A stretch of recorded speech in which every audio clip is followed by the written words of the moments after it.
ہم اگر پوری دنیا کی تاریخ کھنگال لیں تو ایسی کوئی مثال نہیں ملے گی جو مکہ میں ہوا تھا۔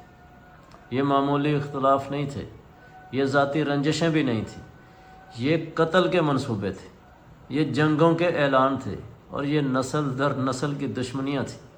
ذرا رک کر سوچیں، ہماری دنیا میں کیا یہ ممکن ہے؟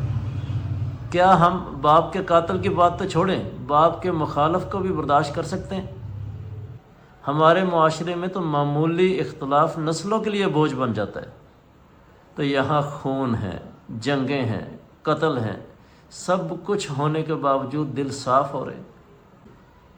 وہ تھی ایک ہی چیز، ہمارے نبی صلی اللہ علیہ وسلم کا کردار۔ انہوں نے دشمن کو ذلیل نہیں کیا، انہوں نے نسلوں کو گالیاں نہیں دیں۔ یہی وجہ ہے کہ وہ لوگ بدلے جنہیں بدلنا ناممکن لگتا تھا۔